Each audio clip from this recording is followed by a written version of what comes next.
Hi everyone, it's Az here from HeelvsBabyface. Yes, it's a very late one. It's approximately midnight UK time here as I'm starting to record this. So the elevation level will probably stay around about here, regardless of how excitable or not I might get in this video. But I gotta say, I'm more kind of deflated about this whole situation. And at the same time, completely and utterly not surprised by it, because something that is completely innocuous explodes because of the obvious hyperbolic nature of Twitter and stuff like that. And then people come to the defense of someone and then they get attacked themselves. And I feel sorry for some of them, others not so much. And the reason why I say not so much, and this is what I'm going to go into in this video, is because they have fueled these people to behave the way that they have. Fueled them. And we're going to see the difference between reality and fake outrage. And I've gone on about fake outrage a bit recently. Now, Chris Pratt, Hollywood actor, started off on TV, got a great break in Guardians of the Galaxy for some, big movie star stuff. Funny guy, seems like a decent guy as well. And this, of course, is going to all go against him.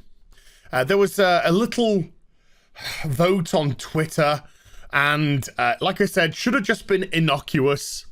They put 4 Chris's, I can't remember which, Chris Pratt, Chris Pine, Chris Evans, and I don't know, Chris Smith. And they said, which Chris would you vote off? From Hollywood. And Chris Pratt got kind of wrecked in this poll. And the reason why, or at least the perceived reason why, is because, and it's so sad to say so, Chris is a Republican in America. His vote goes for Trump. And as we know, and as we've seen in the comic book industry, as we've seen in the television industry, if you put your politics that is not in line with their current left-wing, far-left crazy, then you get excluded, you get pushed out. We've seen all of the Republicans pushed out of the comic book industry pretty much. And if there are any remaining, it's like keep your mouth shut and don't say anything. We've seen the systematic far-left politics come in to television. We've seen it with the absolute dismantling of Star Trek, Star Wars, Doctor Who, beloved franchises just absolutely crushed. Anyone that expresses an opinion that is even left, center, or right, gone. You got to be in the far left, crazy echo chamber, or it's a no-go. Now then, let's just talk about reality. Now, Data Tracer, I used him recently, and he's put out another bunch of amazing tweets about this situation. So please go give Data Tracer some love. The guy is awesome. This is reality. Chris Pratt's Avengers co-stars, Hollywood co-stars come to his defense. And when I say this is reality, this is people talking about a person. These are people who have had a real interaction with Chris Pratt, know what he's about as a human being, know if he's a dick, know if he's nice. And so I think that these defenses of him are genuine. Robert Downey Jr. Comes out with a great defense. He says, look, what a world. The sinless, in inverted commas, we like to call them, just as an FY, entitled, those type of people, are casting stones at my brother Chris Pratt, a real Christian who lives by principle, has never demonstrated anything but positivity and gratitude.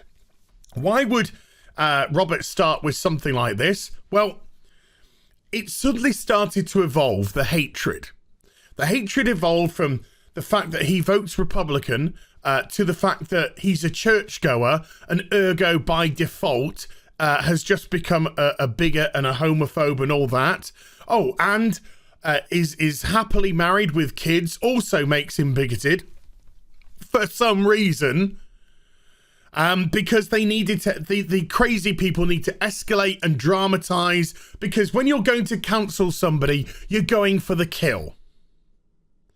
Because there's nothing like a mob of sad, pathetic, jealous, spiteful underachievers that are so absolutely consumed by hatred over someone else's success.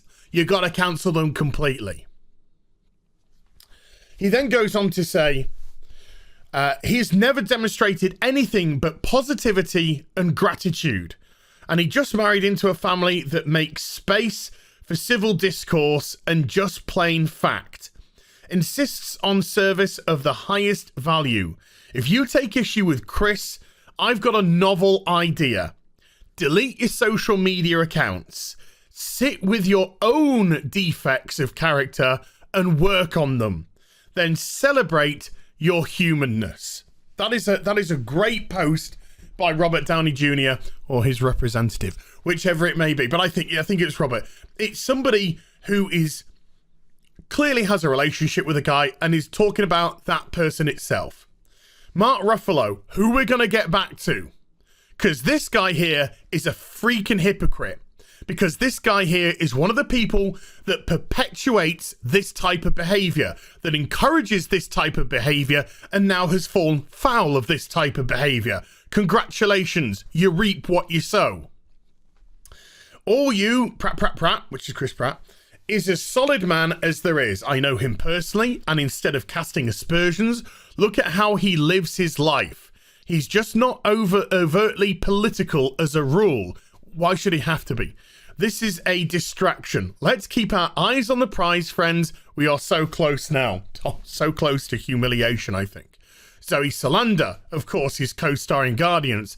No matter how hard it gets, stick your chest out, keep your head up, and handle it. Tupac, you got this, Pratt. Your family, friends, colleagues, and everyone who's ever crossed paths with you knows your heart and your worth. James Gunn comes out with a little bit of bollocks, but there you go. Josh Gad, seconded, they don't get better than Chris Pratt. People that know him speaking out. Zoe Saldana, obviously, of mixed race. So you would think that people would at least take the information on from co-stars, from people that know him personally. And if they had a rational bone in their body, would say, yeah, this is ridiculous, this is silly. You know, why are we letting politics envelop us and make it the be-all and end-all of whether or not we like somebody, dislike somebody?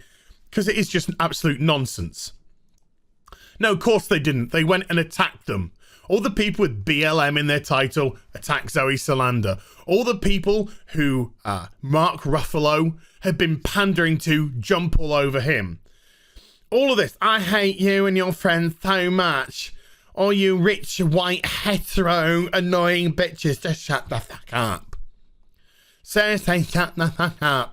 What's wrong with you? So fucking idiot. I hate white men. So what you see here, of course, is just a wall of intolerance, a wall of racism, bigotry, trying to equate unbelievably, unbelievably stupid things because he goes to church.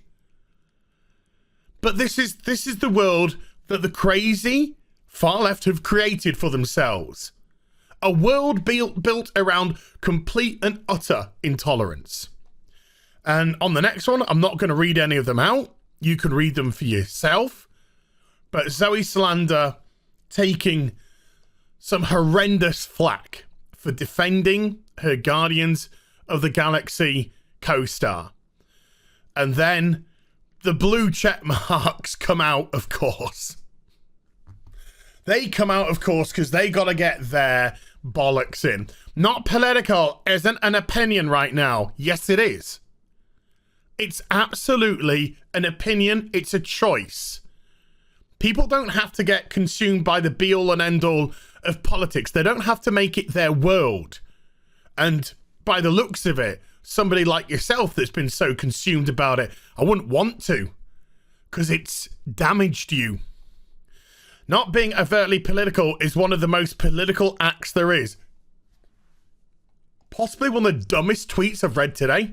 I can't say ever because it's Twitter and literally day by day there's new beauties that appear. Not being political is not acceptable as fascism emerges in America. You're absolutely right, Stephen. Fascism is emerging in America. And do you know which side it's from? The crazy far left.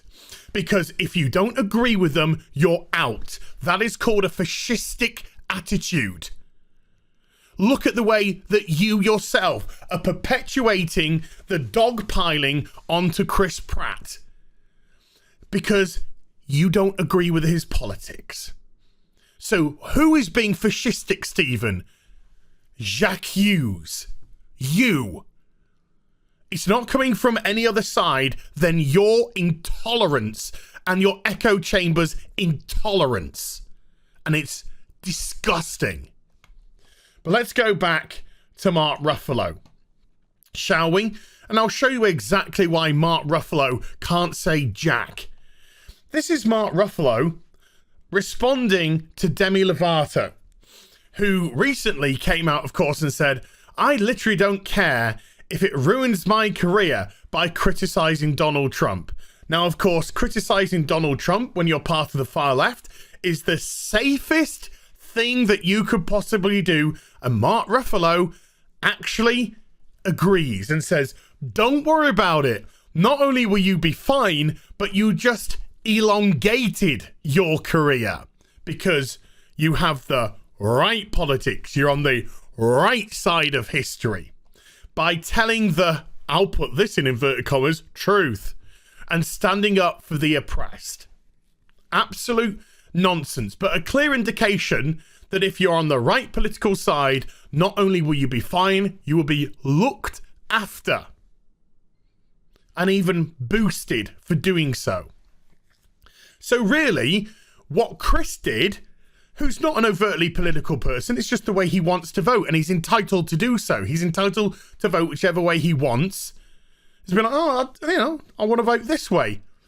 That's more brave than this coming out statement by a fake pretender singer. Oh my God, I can't stay off the drugs. Demi Lovato, who's been in more clinics than a hooker in the Amsterdam backstreets. And then, when it was Kamala Khan, Marvel, I've got Marvel on the brain now. When it was Kamala Harris and Mike Pence, we got this chestnut of a tweet that came out afterwards, which just encourages the crazy behavior. Just going over it all in my head, the way Mike Pence constantly interrupted and spoke over Kamala Harris, it was actually the moderator, speaker, that he spoke over, mainly because he had some points to give out, was the prime example of white male supremacy and its common dismissal and disrespect for black women. Mental. A mental statement that fuels this sort of disgusting, absolutely outright disgusting and disgraceful behavior by bitter, toxic, jealous, spiteful, nasty people that will achieve nothing in their lives, that want everything given to them but don't want to lift a finger to actually work for it. And of course, being encouraged by the blue check marks, because that's going to get them the clicks, the access, whatever it means to stay on the right side. Doesn't stop there. We get more idiotic statements. Silence is violence. No, it's not. It's not even close.